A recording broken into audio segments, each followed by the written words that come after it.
আসসালামু আলাইকুম সবাইকে। আমি মোহাম্মদ আলিফ আল সিফাত।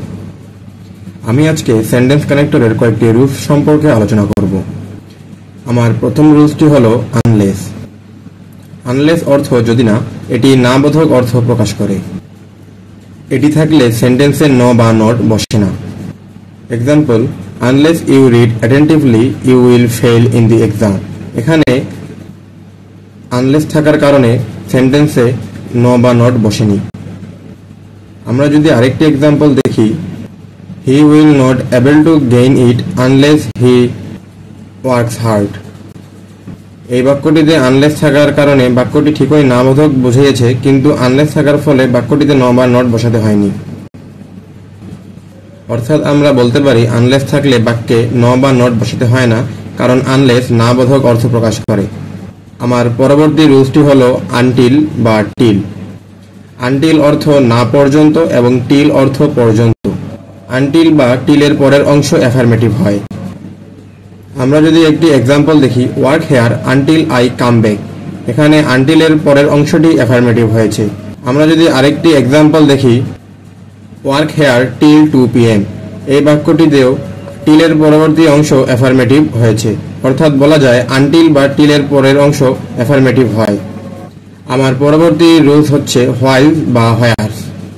হোয়াইল বা হোয়ার্সের অর্থ হচ্ছে যেখানে অপরপক্ষে বা অথচ। হোয়াইল বা হোয়ার্স দুটি পরস্পর বিরোধী ভাবের মধ্যে সম্পর্ক স্থাপন করে। আমরা যদি এক্সাম্পল হিসেবে দেখি, mister Khalid is a doctor while বা whereas his brother is a businessman. এখানে মিস্টার খালিদ একজন ডক্টর এবং তার ভাই একজন বিজনেসম্যান। হোয়াইল বা হোয়ার্স ব্যবহার করে দুটি বিরোধী ভাবের মধ্যে সম্পর্ক স্থাপন করা হয়েছে। আমার পরের রুলসটি হচ্ছে আদারওয়াইজ বা অর। আদারওয়াইজ বা অর অর্থ অন্যথায়, নতুবা, কিংবা। এক্সাম্পল হিসেবে আমরা দেখতে পারি, take the medicine timely otherwise you can not come round soon. আমরা আরেকটি এক্সাম্পল দেখতে পারি, রিড অর ডু সামথিং। আমার পরবর্তী এবং শেষ রুল হচ্ছে দো, অলদো এবং ইভেন দো। দো, অলদো এবং ইভেন দো এগুলি পরস্পর বিরোধী ভাবের মধ্যে সম্পর্ক স্থাপন করে। আমরা এক্সাম্পল হিসেবে দেখতে পারি, দো he is poor but he is kind. আমরা আরেকটি এক্সাম্পল দেখতে পারি, even though he achieved CGPA 3.50 he is jobless.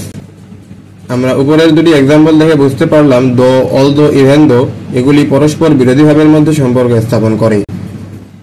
আশা করি আমি আপনাদেরকে সেন্টেন্স কানেক্টরের এই কয়েকটি রুলস সম্পর্কে ভালোভাবে ধারণা দিতে পেরেছি।